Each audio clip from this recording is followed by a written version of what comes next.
The Murdaugh trial is underway, and there are some who think that the prosecutors, well, they may be confusing the jury with so much information that's not actually evidence of the murders. But what evidence is there? And is that evidence enough to convict? Well, we're going to talk about this and more, including some mistakes that both the defense and the prosecutors have made in this trial. We'll be talking about that and a little more right here on Charlie Crime Buster. What some people are calling, well, they're calling it the fastest minutes in podcasting.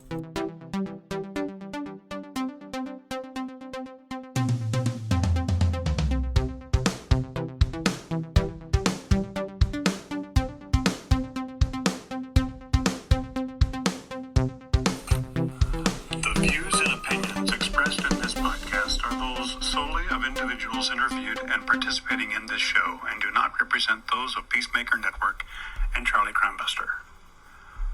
All individuals described or mentioned in the podcast should be considered innocent until found guilty in a court of law. This podcast contains subject matter such as violence and graphic descriptions which may not be suitable for all audiences. Listener discretion is advised. Well, hello and welcome to another episode of Charlie Crime Buster. Thrilled to have you on the Charlie Crime Buster crime train ride today. On the podcast, we're going to again talk about the Murdaugh murders. Last week we called it the Murdaugh murder mess. You'll need to catch that one if you have not yet caught it. And let me give a big welcome to all the new listeners this week. We receive new listeners every single week. We appreciate each and every one of you, those who listen every week faithfully, and those that become new to the program. Hey, I'd like to invite you to reach out with a shout-out. You can reach me at charliecrimebuster@gmail.com. That's charliecrimebuster@gmail.com. And if you'd like to become a part of the program as a badge BADGE supporter, go to peacemakernetwork.com. peacemakernetwork.com.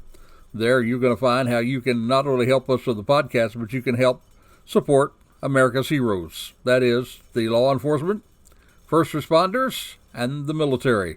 Those people who are standing in the trenches for us. For as little as just $3 a month, you can become a badge supporter. Go a long way to help us helping others. Also, let me encourage you to go to charliecrimebuster.com, get caught up on any episode. If you haven't yet hit that subscribe button, please do so. That way you'll get it weekly delivered right to your podcast platform. And if you get a chance, take the time to give us a good review there where you give reviews for your podcast. It would mean a whole lot to us. Again, thank you for joining us. We appreciate the thousands of downloads, and we're grateful to have you again today. Now, before we get into the trial of the Murdaugh trial, we always try to lighten the load with our Crazy Crook story. And now it is time for our Crazy Crook story. Now, many people, well, we enjoy a good cup of coffee. Coffee to get your day started, that juice that gets you rolling.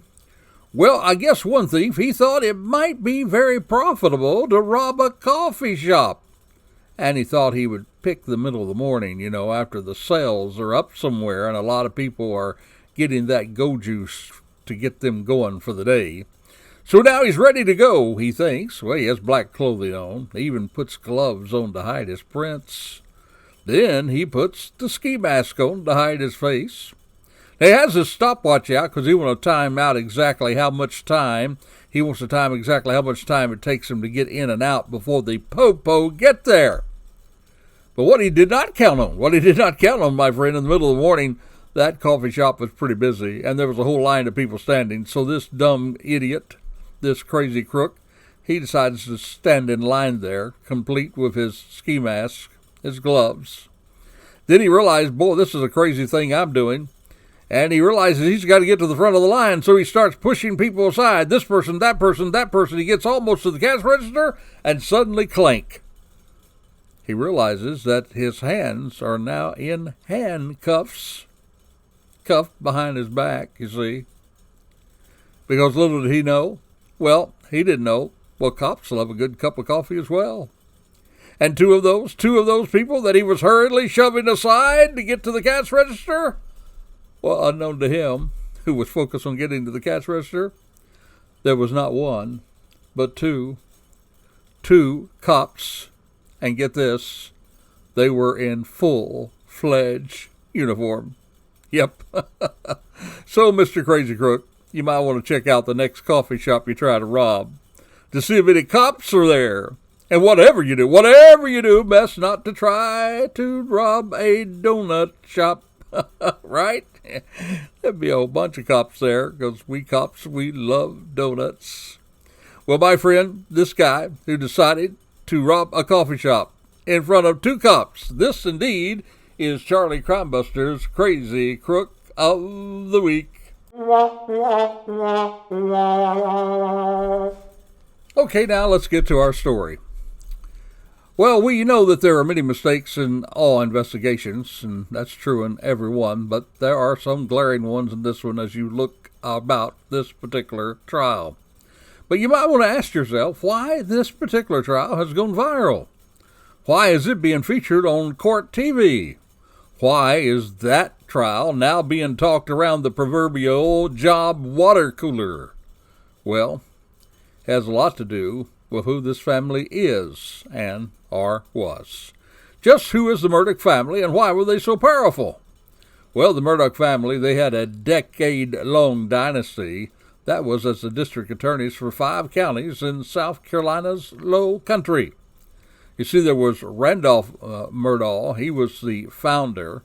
He founded that private law firm in Hampton County way back in 1910, and there he was elected as a solicitor. Now, a solicitor, that's just a big word for a prosecutor. It's equivalent to a prosecutor, and he was the prosecutor for the state's 14th Circuit Court there in 1920. Now, he served that role for 2 decades, 20 years. And then he, unfortunately, was killed in a train collision. Now, the New York Times also reported that he was succeeded by Randolph Murdaugh Jr. They also knew him as Buster. And he took over the role for not 10 years, not 20 years, not 30 years, but for 46 years. He was that prosecutor. And then when Buster retired, well, his son, Randolph Murdaugh the third, he was elected and served till, get this, 2006. Now, did you get that? For 86 consecutive years. 86. Between 1920 and 2006, well, the Murdaughs, well, they mainly ran unopposed for the prosecutor position. According to a Vox report, it's the longest such family legacy in the United States. Well, our relative, a young lady by the name of Susie, she says this, quote, they were powerful. That's what she told The Guardian in 2021. She went on to say they owned the country and the county. If you went to court, you won. Didn't matter what it was. Don't think Alex, his father Buster, or his grandfather, don't think they ever lost a case. In fact, they were the ones telling the judge what to do. Now, Randolph's third son, Randolph IV, and Alex, well, they continued the legacy by becoming lawyers, but they also became a part and formed a family personal injury firm.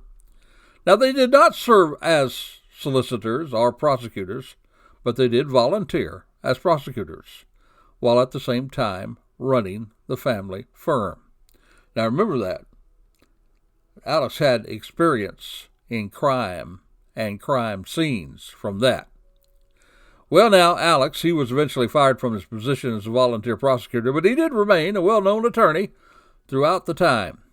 And he lived there with his wife, Margaret, and Maggie on an estate, big old estate, over 1,000 acres, actually 1,772 acres, called it the Moselle. And he lived there with Margaret, or they call her Maggie, and the sons Buster and Paul.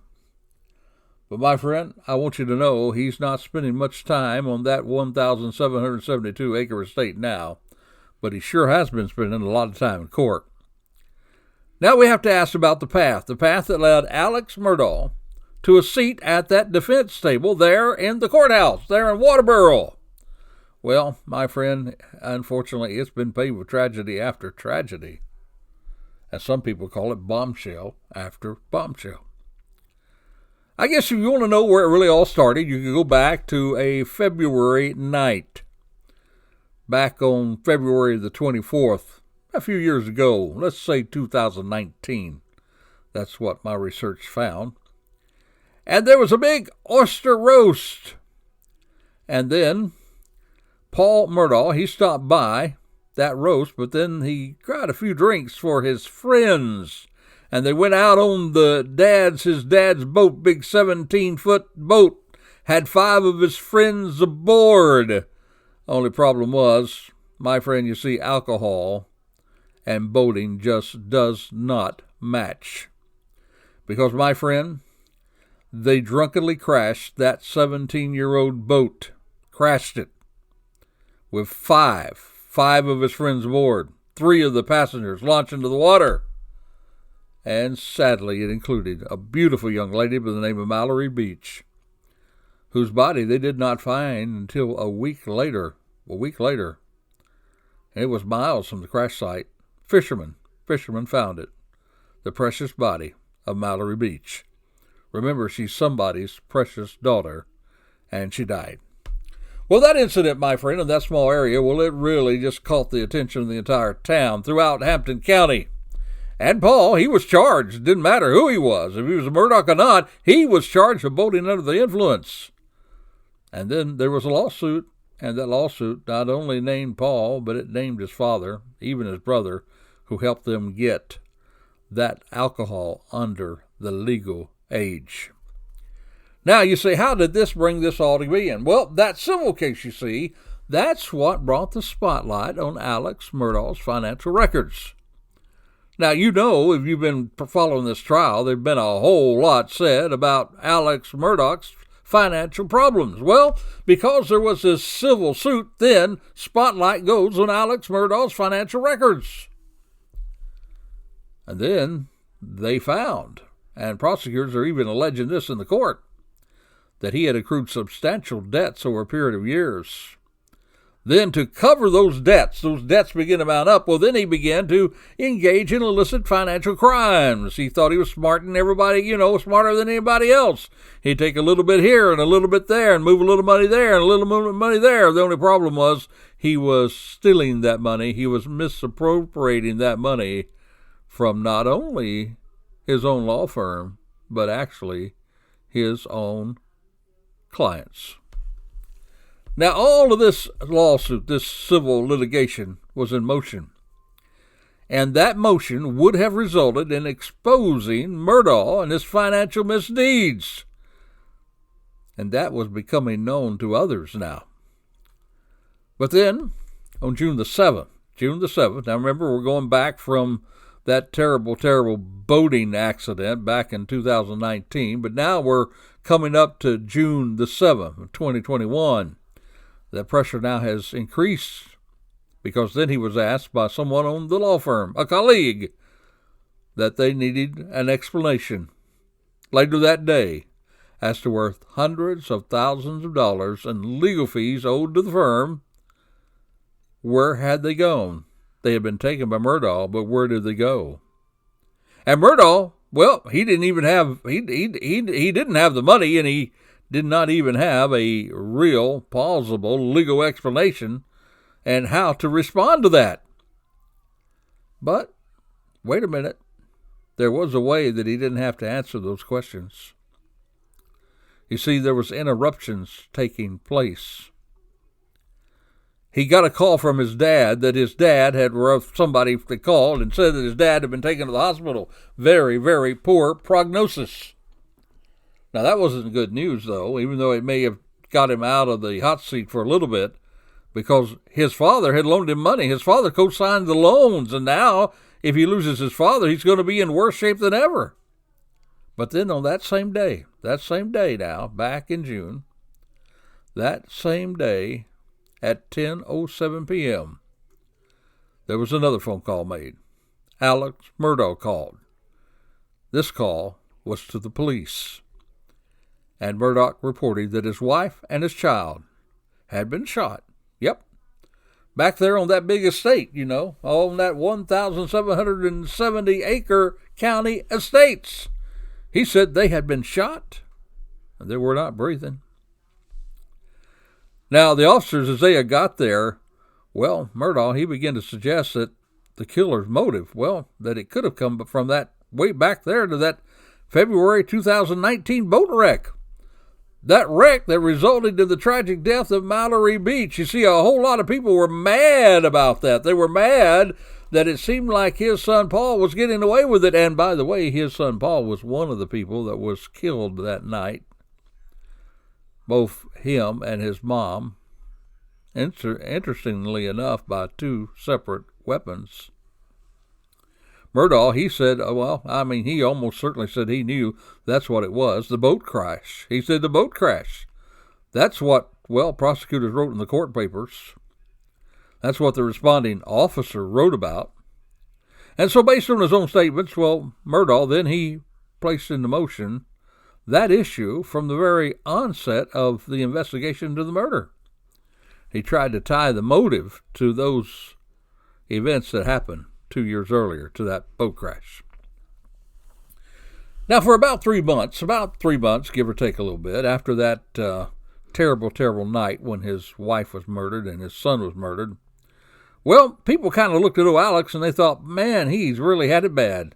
Son had that boat crash and now he's lost his own wife and his son. And people kind of looked at him as a victim. And, of course, that gave him a little time, to try to figure out how he could continue to get out of these financial crimes that was coming home to roost. Somebody said, quote, that everybody backed off of the inquiries. They kind of rallied around him. And that terrible day of reckoning, that day when he was going to have to give an account, they just kind of pushed that aside. But not for long, because just about a couple of months later, around September 2021, another law person there in the law firm, staffer there, they ran across a check, but that check wasn't made out to the firm as it should have been, but it was made out to Murdaugh himself. And that began another internal investigation. And, of course, at that point, they asked him to resign. So now, we know that drastic things happened that took the spotlight off, and now he's been asked to resign from the firm. So what else could happen? What else could possibly happen to get him out of the hot seat? Well, this is what the prosecution is alleging. You see, 2 days later after that, oops, here we go. Another 911 call. Now Alex, he's telling everybody he reported he had been shot in the head while he was changing a tire on one of those old back roads there in South Carolina. So here's this man, good night. He lost his wife, he lost his son. He's having all kinds of financial problems. He now has a flat tire, changing it, and he gets shot. But again, things aren't always as they seem. Because just 9 days after he called the police, now Murdaugh is confessing. Oh, no, not to the murders of his wife and his son, but he's confessing that he was the one who orchestrated the hit on himself. That this was just a scheme, you see, a con, in order to find $10 million insurance payout to his surviving son, Buster. You see, this way, he wouldn't have to face all the embarrassment of the financial crimes or the charges that was undoubtedly coming to charge him with the murder of his wife and son. Instead, he would go out. He would have to face that, and he'd be somewhat of a hero because he would be putting $10 million insurance to his son, Buster. Now, according to Alex, though, according to Alex, as he explained this to the police, he said that he had enlisted a good old friend. In fact, he called his friend his drug dealer. Yep, it gets even crazier, because Murdaugh now admits that he's got a drug habit. And he got Curtis Edward Smith, the drug dealer, to shoot him in the head. And both of those guys, both him and Curtis, they were charged in the shooting also other charges like drug trafficking, money laundering. And then he went on to say, well, I understand there may be a concern that I may be a danger to myself. That's what he said in a bond hearing back in 2021. He said, I made a terrible, terrible, terrible decision. He said, I'm embarrassed, but I'm not in that place yet. So then, of course, he figured out that he needed some help. Now, Smith, I should say that Smith, the guy who he said that he hired to do that, well, he's denied that. Smith says that Murdaugh set him up. He asked him to meet him there in the middle of the road, and then he wanted to kill him, but he wasn't going to do it, and they got in a fight over the gun, and it went off, and that's how he got hit. Now, Murdaugh, at this point, he's coming clean about the drugs, said that he had been addicted to drugs for 20 years. 20 years. Murdaugh, he did have all kinds of drugs in his system. That was at the time of the blotched hit when they took him to the hospital, where he had suffered from bullet wounds to his scalp, had brain bleeding, skull fracture. That's from the medical reports, and they said he had all sorts of drugs in his system. And so after he was released to the hospital, well, Murdaugh, he comes right down here to Central Florida. Boy, we somehow end up getting these folks. They come to the Sunshine State. And when he came down here, well, he went into drug rehab. Now, then he got arrested down here. He had to go back to South Carolina now, get this, to face another charge. Not just the financial charge. We're not just talking about the murder, but now he's being charged that he stole millions from a wrongful death settlement from the sons of his housekeeper. That's right, Gloria Satterville. That's the housekeeper, if you're trying to take notes and keep up with all this maze. You see, the housekeeper, well, she died in Murdaugh's property. That was back in February 2018. And allegedly, she tripped over the dogs and fell down the steps, but now that's been questioned too, and understanding is they're opening up an investigation in that. But here's what it was. You see, after that happened, he went to her sons, to his housekeeper's son, and said, hey, sue me for the insurance money. And so, well, who would say sue me for the insurance money? Well, someone who would have another attorney handle the suit, who happened to be one of his dear friends. And you see, they would get the money, and instead of giving it to the sons, they would keep it for themselves. Sons thought eventually that nothing was being passed. Then they heard that $500,000 had already been paid out in the lawsuit. $500,000. They were livid about that. But then I guess they went numb when they found out that it wasn't $500,000 that was paid out in that lawsuit, my friend. It was over $4 million, $4.3 million. Well, so then, of course, there was another death. A guy by the name of Stephen Smith. He was a nurse found on the side of the road, and they are now looking at that as possibly wrongdoing in that, although they haven't been able to prove anything. So all of this then brings to the point that we're now facing the murder trial of the century. That's where we are now. He's not being tried for the financial crimes. He's not being tried at this point for stealing money from his housekeeper's children. He's not being tried at this point for that ruse that he tried to do, where he tried to kill himself or have somebody kill him, whichever happened. That's not what is the heart of this trial. Now, a lot of this is getting in there, unfortunately. This is clouding the area of the prosecution. The trial now is for the death of his dear wife and his precious son. They both died there at the kennels. He says he didn't do it. That he just came upon them and they had already been shot. And so now we're into that trial. 4 weeks, 61 witnesses, hundreds of pieces of evidence. And just this past Friday, the prosecution rested the case. Local media called it the trial of the century. And, of course, prosecutors were arguing that Murdaugh shot his wife and his son near the dog kennels. And they said he did it in a desperate attempt to hide that he had been stealing millions from his former law firm and clients for years. Now, after they were shot, well, this Hampton community, well, they all came to Murdaugh's side, as I said, and that kind of stopped the questions about the missing money. But now, law enforcement is saying that that is the very motive. That's the very motive for the shooting, to get that attention off of him. And during the prosecution's part of the trial, they walked jurors through cell phone data, autopsy reports, other evidence that prosecutors are saying proves that Murdaugh was the only person who could have killed his wife and his son in June 2021. And one of those included a video that Paul took minutes before his murder. They said that really debunked Murdaugh's alibi.